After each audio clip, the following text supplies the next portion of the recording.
their story, you'll become conversant with their secrets.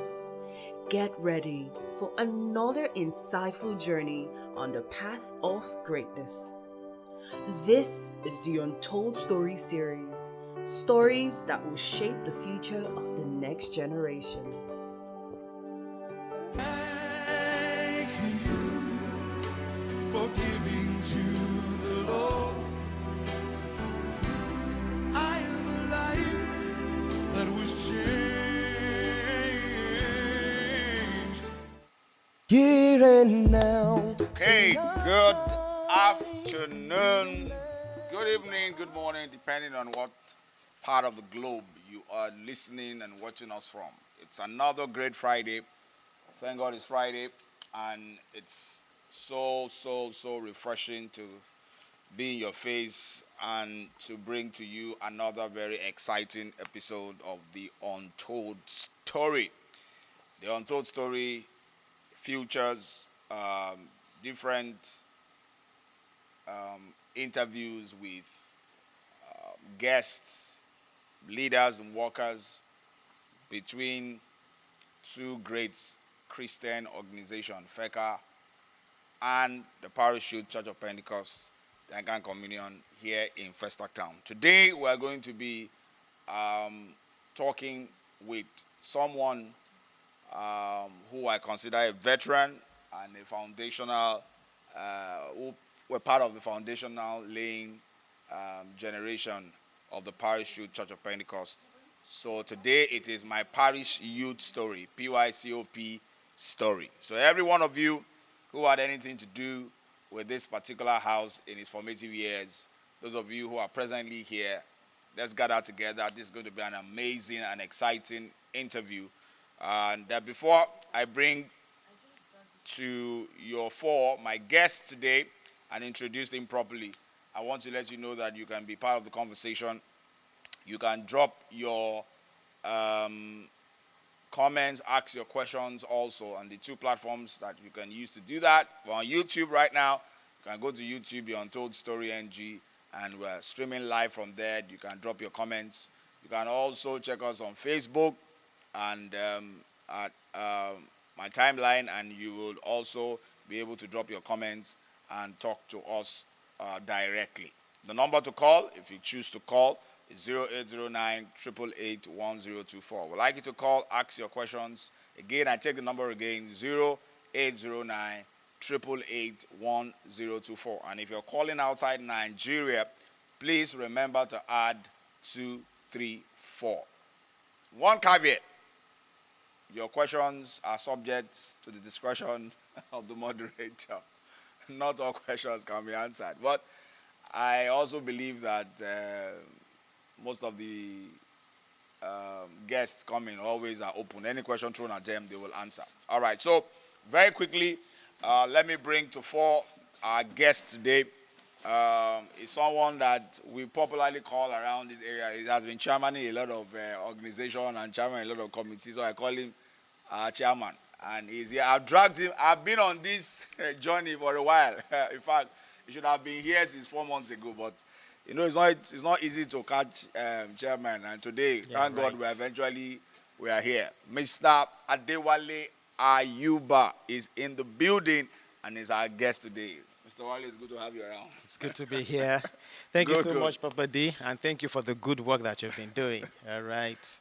Thank you very much. So it's good to have you around. All right. So, well, this is the Untold Story, the Parachute COP expression. So we are going to be going down memory lane. We are going to be talking about your days as a leader, your days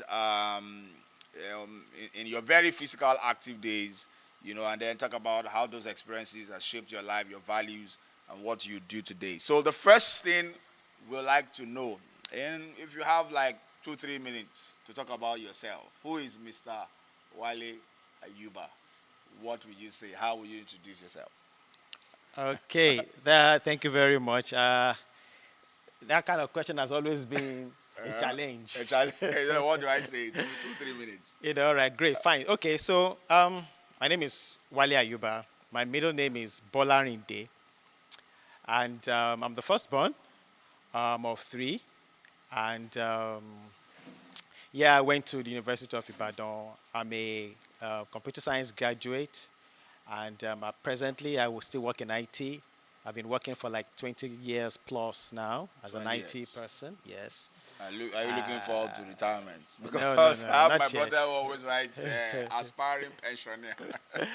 He has been writing it for almost 2, 3 years on his. Yeah, well, if you've been working with the government, you're probably looking forward to retirement. But Yeah.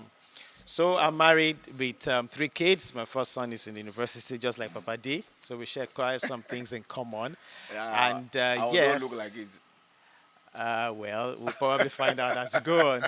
And then, yes, I've been in parachute for almost forever, and also been in Church of Pentecost for the same amount of time. And I've had a good journey, a church journey in the ministry, and journey in so many ministries around this environment. So Great. that's short story of my You were, good I think, life. in all the interviews, you probably are the only person who, within 2, 3 minutes, have said so much Okay.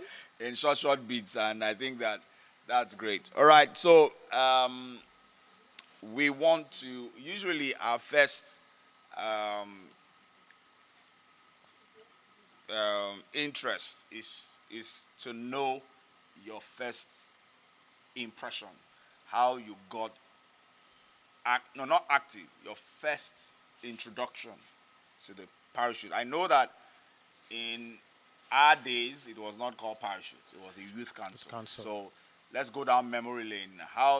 Were you introduced into that community, into that fellowship, into that council? Can you remember your very first impression and experience coming into that space? Okay, so yes, youth council. Then it's been a long time, but if I can remember, I know that youth council was the Sunday school arm, the children arm of Church of Pentecost in those days.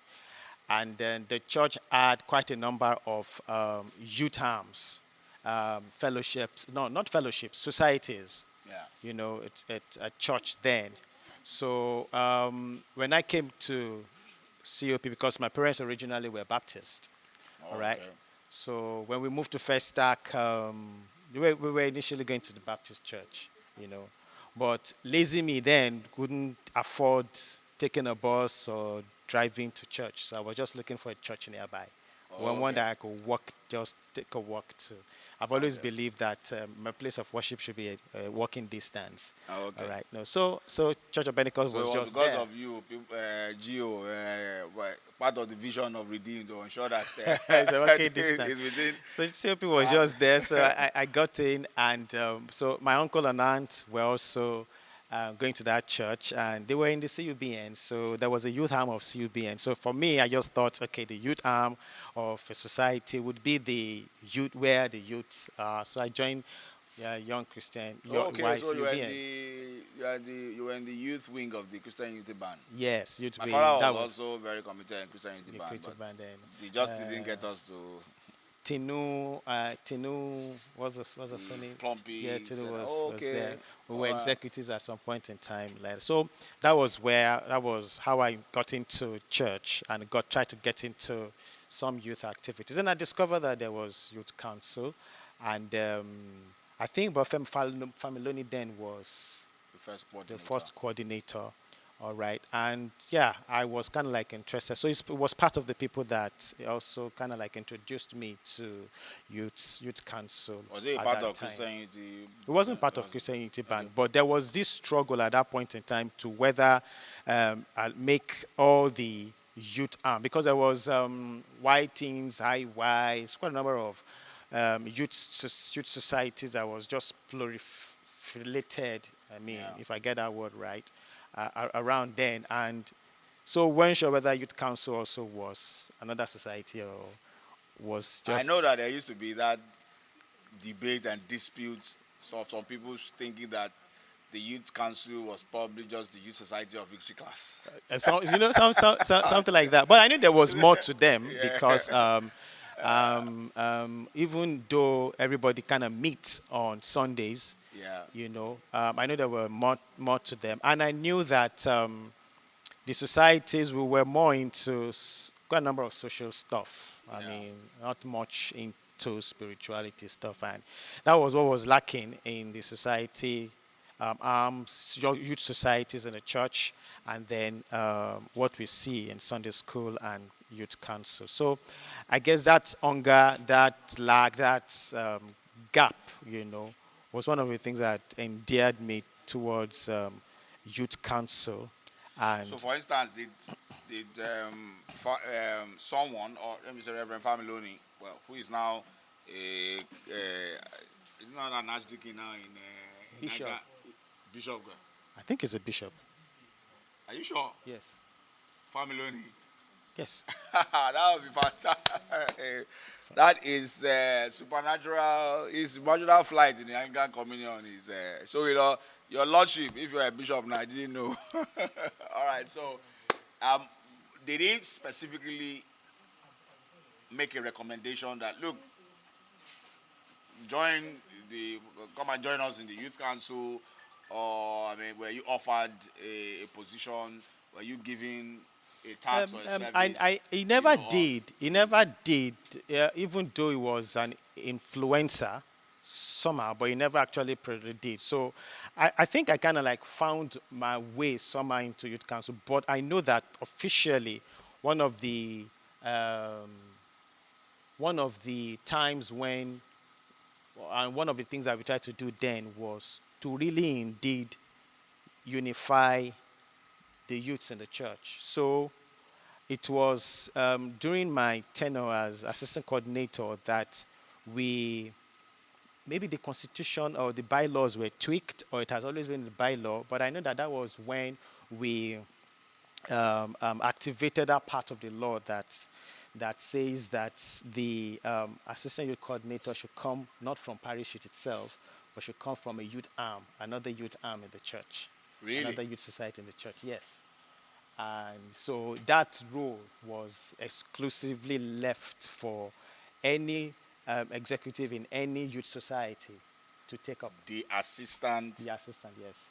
Assistant deputy coordinator, male or female, or just assistant? There was no female. There was no female then. Okay. So it was just the assistant coordinator, and that part was left for someone from the outside, so to speak. Was that how you came in? That was how I became an assistant coordinator. Really? I never knew. Oh, that's news to me. I never knew. That's the Untold story. Yeah, exactly. Today I probably, I was, I mean, from Reverend Familoni to myself, to Zubi, then Zubi to Dr. K. Yes. Then Dr. K to Femi. To Because Femi. Femi was on Femi's time. Yes. So I still remember some of the intrigues or the political play in those transitions. But I think I'm Femi's own era. I was also familiar, but I probably didn't have that understanding that there was some form of agreement. There was a lot of cooking behind the scene.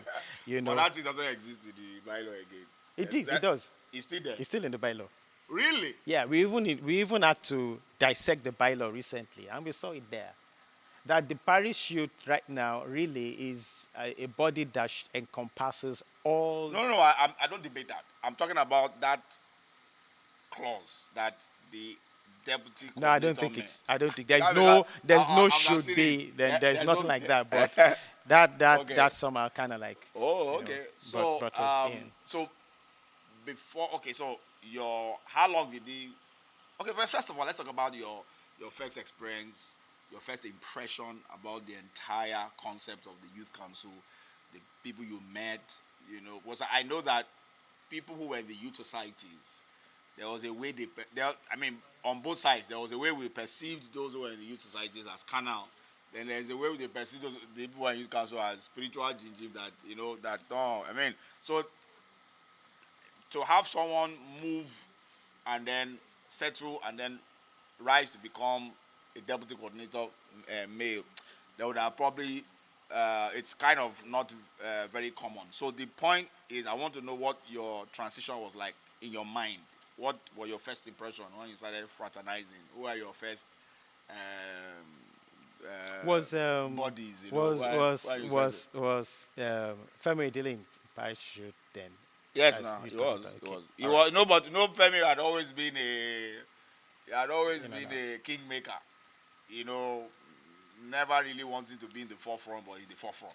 Okay, So so Femi was one who bettered the Brahmas group, for I instance. know, I know. So so the for me, first I've always kind of like see myself as that bridge between the um, youth societies, the youths in the youth societies, Yeah. and youth council. Then Yeah. you're right.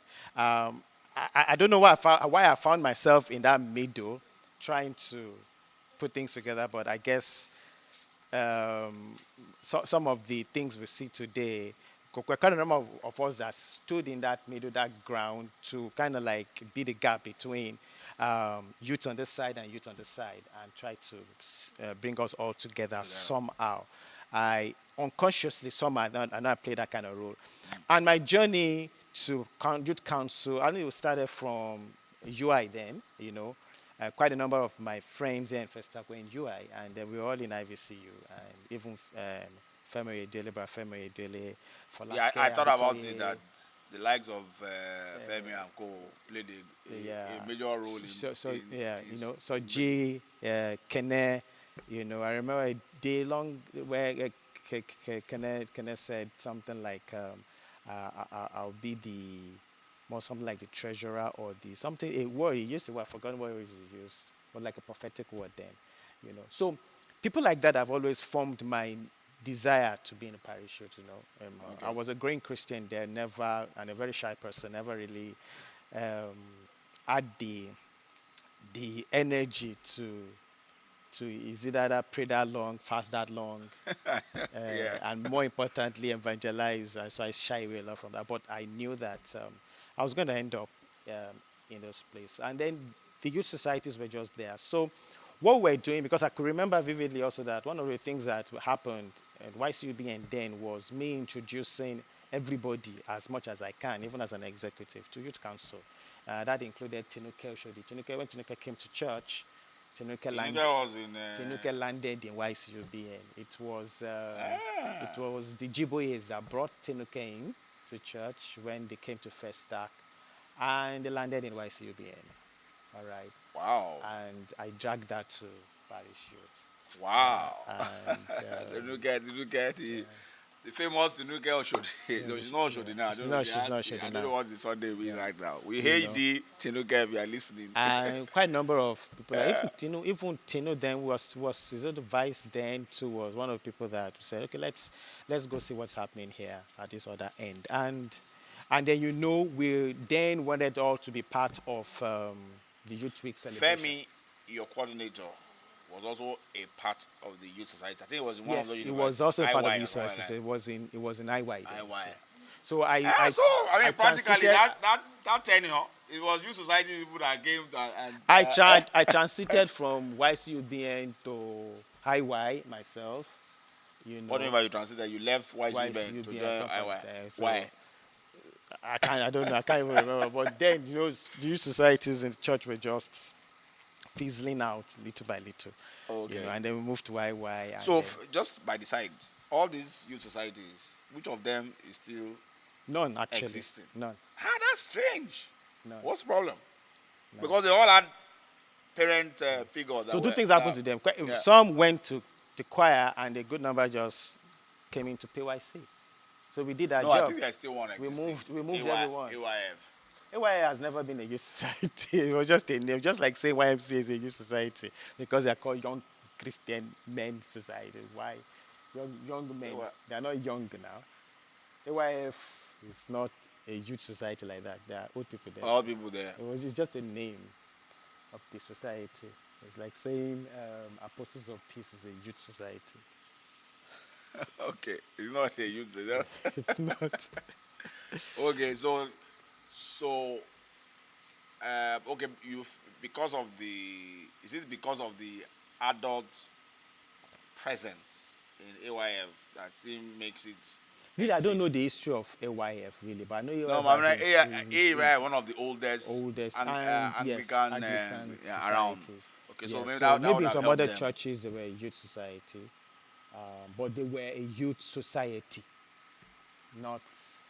So really, that I know that has always been a struggle, even for the church, to appreciate and understand what the difference is between youth societies, which is what the church wanted to, the strategy of the church to keep the youths, the strategy of the church to have youths in the church and have them engaged, as against this birthing of the youth council, which was not really under their purview, but was because they're youth, they're Anglican, there's nothing they can do about it. Yeah. And then they had very strong members of the church also with them, people like Venerable Familoni, also with them. So, and quite a number of very strong evangelicals. So it was difficult to just kill, to just let go like that. It was more formidable. It was more focused. It was more godly in its approach, Yeah. and everybody just knew that what we're doing here was eating rice. What we're doing here was serving God. And Exactly. Okay, so we found our bearings. let's talk about the time. So first of all, did you? Okay, yeah. I mean, I wanted to say that did you have any inkling that you were going to become a leader in the youth council? But I thought, okay, you were already like the president of the youth arm of, and it looks as if there was a calculated plan to move someone of influence from the youth society to become a leader in parish, in youth council then, and you're probably, so before you became the assistant coordinator, which particular year is that, did you know, was that a pre-knowledge? Have you been prepped that, well, you are going to, or it came to you as a surprise? It didn't come to me as a surprise, even though I wasn't prepped, because yes, that interestingly, that ongoing battle to keep the focus on parish youth over and above youth societies had been grooming, had been brooding over time. Yeah. And due to the influence of quite a number of my friends, like I mentioned, Soji, Kene, Oidele, we just knew, and then Ayo, and then Ladi, we just knew that we were not going to last long in societies. We're going to go there. So when all that debate came as to how do we strengthen parish youth, so we knew that at that point in time, all we needed to do was to have a class action migration from societies to parish youth. So, and then the question again was, if that happens, what is going to become of this executive structure of parish youth? And then we said, okay, let's do some division of labor and power, and dedication. So we said, okay, fine. I was brought out from the society's end to come and be the one that would So it means that bring us all together. your tenure, there was no election. Your tenure, there was no election. Okay, I can't remember, but Nomination. no, yes, there was probably just, Our it was local. actually a nomination. Yes, Our local. it was a nomination. We didn't call it our local then, but it was a nomination, and I I yeah, found man. myself. I mean, I'm not surprised because in how I became coordinator too was, I mean, how we used to do the electoral process there. Somebody who, the day of election, somebody who is a moderator comes and say, we have nomination for the office of the coordinator, and people raise up your hand, and of course, you probably, if you have done your background work very well, you know the people to call to nominate certain people. So yeah, nominate, and then I nominate X, Y, Z. Then 2 or 3 people are nominated. We cast our vote, and then the person Yeah, it was that simple. It simple. was the casting of blood, and we had all our people from the society. So Yeah, exactly. But the numbers were in my favor. It was political then somehow. But anyway, in the midst of the frailties of that, or the fault lines of that process, God still used it to bring out his his election as well, his selection. There are certain key figures that kept leading the frontiers of parish youth over the years and kept moving in from generation to generation. So we also go on a break, but we're going to come back to share your experience when you now served in that tenure. We want to look at your special programs, the people, the friendship, the people, if you can remember the people you served with. You want to remember the programs organized, your youth week. We just want to remember what was peculiar that 2 years that you served. What were the things that, what were the nostalgic moments, the moments and the memories that you probably would want to, the younger generations to know about, the consecrations, what was the executive meetings like, what are the people you met, and all of that. All right, so we're going to go on a break. We're still on Untold Story, my parish youth story, and I've been talking to Mr. Wale Ayuba, a one-time deputy coordinator of parish youth, many years back. Please stay with us. We'll be right back.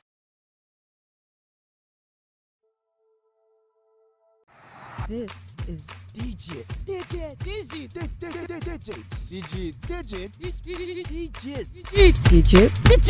1024 radio. Here and now, in our time, we remember our God Who made us and loved us and gave us Christ his son. So we come in the love Of the one who made us free to stand in one accord. To redeem the desolation of our land and generation. As we work with the Lord, We shall rise and shine as the light. We shall lift the weary and sad burdens down. And we shall raise the feeble knees that All right, thank you very much. Well, welcome back to the Untold Story interview. And today we've been talking with my very special guest, Mr. Wale Ayuba. I think today I'm getting to know the middle name. You say Bolaniwa? Delanide. Bolaride, yeah, middle name. All right. A lot of your fans don't know that you have Bolaride. So, so this is the parish youth story, and for the first time, I'm keenly looking at, the first person who probably gave us the flavor of what goes on, or what was going on with the other, shades of expression of the youths was Tola Okpatunde, because she's also a veteran who had very strong footing in the youth society, particularly in the choir, in some of the youth societies, and also played a very major role in the early days of the parish youth. So she was somebody who gave us, a bit of those perspectives of things we never, understood at that time on their side, because she played that dual. So this is the second, opportunity to learn for a lot of us who probably don't know this other story of the youth council, that it was a shade of different expressions of youth, and we operated together, and God over the years has sustained the house. So Mr. Wale Ayuba served as the deputy coordinator at a time where it was put there as a plan that if the coordinator comes from the traditional youth victory class, then the assistant must come from a youth society. And good enough, by the wisdom of God, God even ensured that everybody who is coming from the youth society is even some of his own, people that had the value system of the kingdom, because there's something that God has been preserving over the years. So even when laws and were designed, God still ensured that the people that came in are people that had a heart for Him, and over the years, it has always been like that. I mean, I'm just getting to have this understanding today, but I'm still seeing that behind the scene, God has always been working out to ensure that, He preserved certain things in this house over the years. So let's talk about your experience as the deputy coordinator, the person you served with, the people you served with. What those 2 years, the memories you will never forget. Let's start. All right. Thank you for that. So it was an interesting 2 years. I think it was when 2000 to 2002. Yeah. And I can see somebody's eyes pop out. Yeah, All right. So the man was not born then. yes, interesting year indeed. I What think were I you served your with- academic path at this time? 2000, I was in the university, I think. Yes, I was Yeah. in probably year 1, so year 2. I was in university. You were in that season where there was a lot of ASU strikes. Yes. So I think, yes, Bega was in Bega served. Deji also served, not Bega, Bega Gunubi served. In your tenure. And I think, yes, and Deji too. Deji Gunubi was the music director then too. Okay, yeah. I think you served one, yeah, correct. So I know I used to have that challenge of how am I going to, because then an interesting thing that happened was that's the year Femi Lushola Femi Lushola, one of the people that coaxed me into coming in, and then he just With his sweet mouth. coaxed me coming in, and he didn't let me know that he had a plan to jack back then. So he came in, did all his razzmatazz, and the next, I think he just did 1 year, boom, and then he disappeared. I traveled out, and so I had to. We had briefing people that he was going to go. Femi will always do that at last minute, Last minute, yeah. and then so I You buy your own, so had to take over. you now had the as responsibility of to becoming a coordinator. Then the some of the interim coordinator. So some of the challenges we had, an interesting way in which we actually solved it was one. Then I think it was the now Bishop. Adetiloye. Not Adetiloye. This one, Bishop Badagry. That was our vicar then. Adeyemi. Adeyemi. Yeah. First Adeyemi. Yeah. That was our vicar then. And there were issues. The vicar, the youth, our meetings. I mean, I know that particular Adeyemi had a lot of... There were issues. Yeah. But it was interesting because I knew Bishop Adeyemi long before he even came to church as a vicar. In fact, interestingly, where I worked, in an IT company I worked, my boss was also an Anglican priest, brought them into the office, and I taught them how to use the computer. That's including the bishop. I taught him how to use the computer. I taught him Word, Excel, PowerPoint, and how to navigate using the computer and all of that. So when I saw him in the church, it was easy, and then I became. So it actually eased that relationship between the youth and him. All right, because of me. So anytime there was an issue, I was put in front to go and meet him. Your man. And then I know you understand. And then I think that was around the time also that Royals was birthed.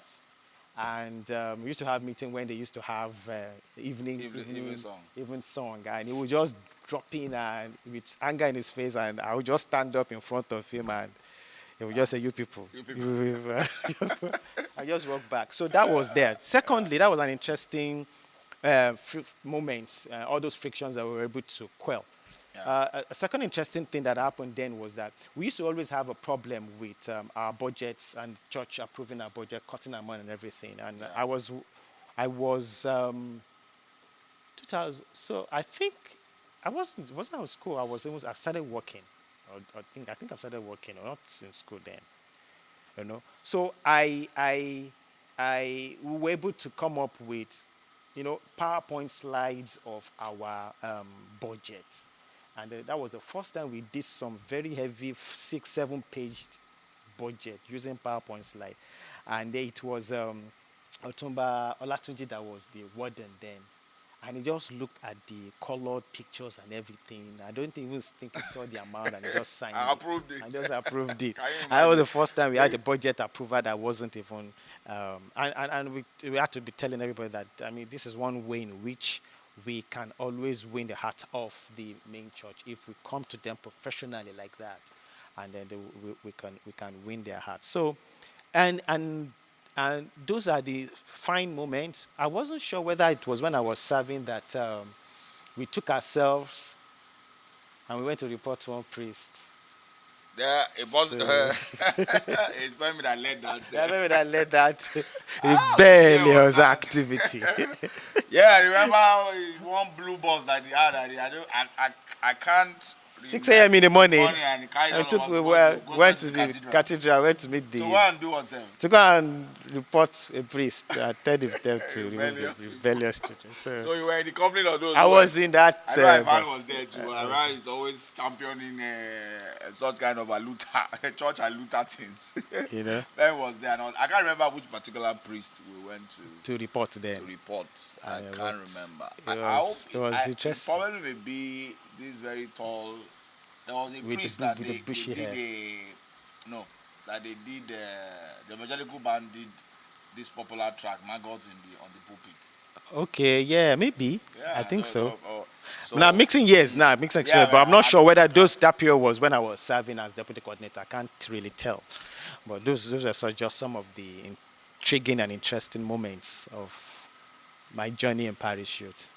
Wow. So okay, let's talk about your how many of the people you served with can you still remember, apart from Femi Olusha? Yeah, I mentioned Digi. Yeah. I think also, can I be so sure about that? So as at that with- time there was no female, there was no deputy coordinator female. No, there was not. There was no deputy coordinator There was female. not. There was not. Alright, what about the youth weeks that were organized? It So means 4 that- years, It yes. means that Femi organized one youth week, you organized the second one. Yeah, I think so. I can't So remember. Femi But I was remember- completely absent for 1 year. I remember that one of the youth week, I stand to be corrected, but I think the first special guest musician, artist that we had in the youth week was during my time. Who was that? Well, once lady called Dupe Olulano. Olulano. Well, I think We brought a guest artist for the first time in the church. It wasn't this one we had recently, you know.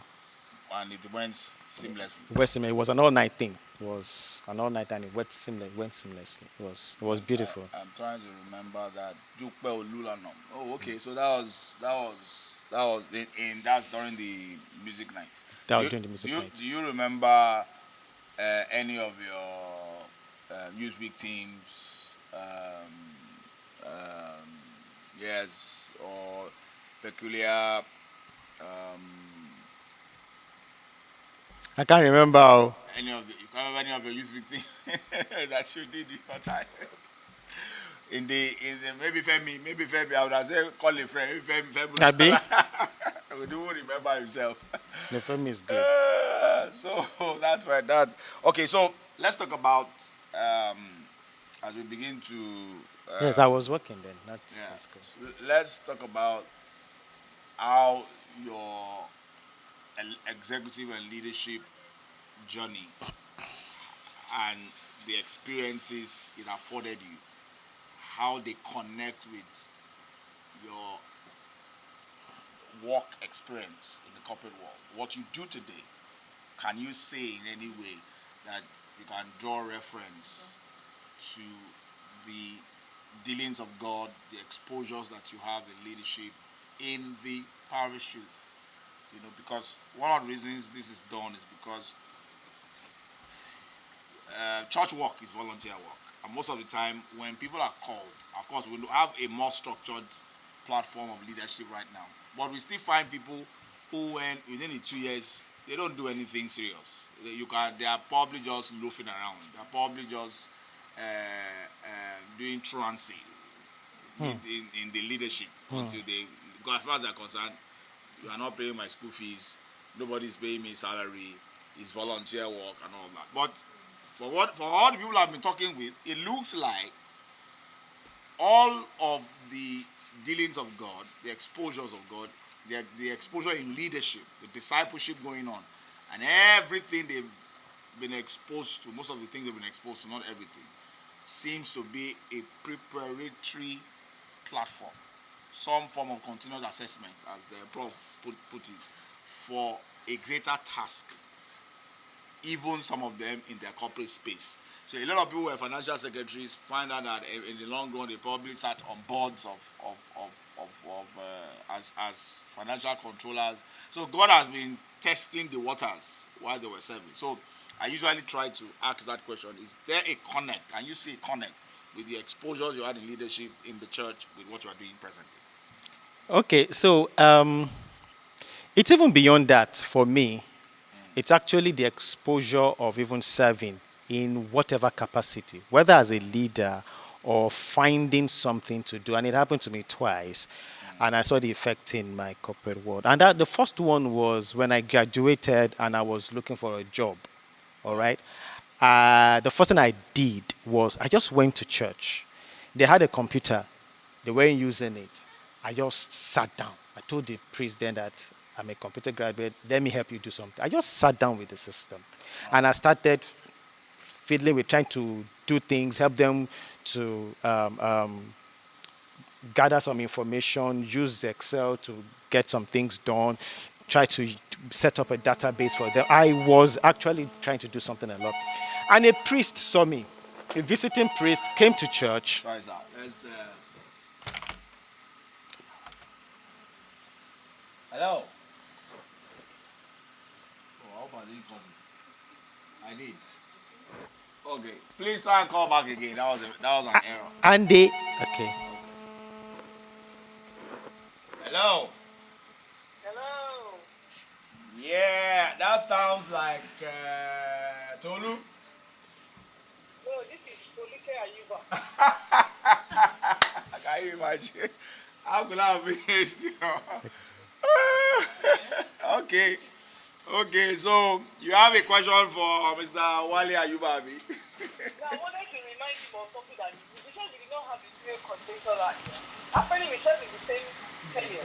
Myself and him, he was deputy coordinator. Not like the Aroma Shodu was deputy coordinator. Oh, okay. Oh, I'm connected. Yeah. And I was the financial secretary. We're in the same tenure. 2000. Can you imagine? And I forgot, even you. Sorry, I hope I will eat the rice. Exactly. Thank you very much. Because as how come you cannot remember all the females that served with you during your tenure? Yeah, Wumi was in our tenure. Wumi Obisheton. Wow. She was the prayer secretary. Yes. Right? Yeah. I'm trying to remember who. Okay, but those Thank you so much. Those three are very fantastic. Thanks for the addition. At least it goes in the facts. All right. Thank you very much. So that was it. I saw you first, Abby. You are still asking. No, but you were asking first time grammar school. Yes, first first time school. I even go to the people were in the same school, same class. Papa. That's not part of the discussion. Okay. Let's go back to what we're saying. So this priest saw me. I was with the computer, and he started asking me a question, and one thing led to another, and I got my first job. Right there in church. Not in church, in a company. Pulled me out. He said, Okay. he put me and he told me to come to VI, to come to Lagos Business School, and I did an interview, and I got my first job. Wow. All right, you know. Wow, that's the power of service. Being ready at all times, being the first willing to help. You know. You probably did not do that because you were looking for a job. I wasn't doing it because of this job. I was just like, okay, I've not found a job. Let me go to church and serve. All right. And the second one came almost immediately also. I was, but then that one came because I was actually in, IY then. and I was serving there too. Albeit some people, quite a number of church members believe that it's still God's doing. Yeah. Any youth society in the church, we're still serving God. We may not just be as Jim as council. And he saw me and he said, "What are you doing?" I said, "Nothing." And he said, "Come over to my office," and he offered me a job. Oh, And then the okay. third one was more recent, when I lost my job recently, the last time. And I just remember that this was what happened many years back. I didn't have a job. What did I do? I wasn't going looking for a job immediately. I just came to church. I was working in church. And I took myself up again. I went to church and I started doing asset tagging for all the assets in the church. And people saw me, the vicar saw me, and what am I doing? I said, I just want to create an inventory for the church and use technology to do it. And I started tagging everything and everywhere. And I didn't finish that job. Somebody just called me and said, "Come over," and I got a new place. So I've always believed that the first place to go to when you are in need is to go to the one who can create provision for the need.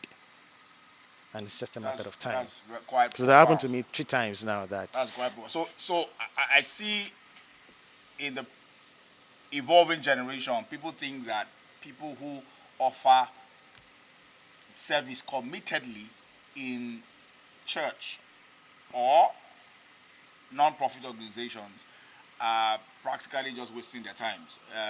So a lot of people feel that, okay, you have to, when you talk about hustling, when you talk about, trying to make ends meet, a lot of people cut down. They look for more time to cut away from their Christian service so that they can be seen to be seriously pursuing a way to have a means of an income. But here we see, somewhere like a flip. Yeah, You it's don't a have different job. story for me. A reasonable person will just say, come on, get your CV, get into the labor market, and every day be jumping buses and going from one interview to the other. But your first inspiration is to come and offer that training, that skill in the church, and God located you there. And here you are. I'm sure that I don't just want people to discuss your financial worth today, to know that you're not a small boy. I don't know for you. I don't know.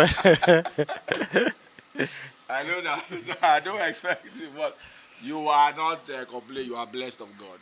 God has Thank blessed God. you, and it is the doing of the Lord. It's marvelous in our sight. All right. So one of the things as we begin to wrap up, I would love to find out from you is you've been around the corner, this space, you've been there consistently over the years, and one of the few.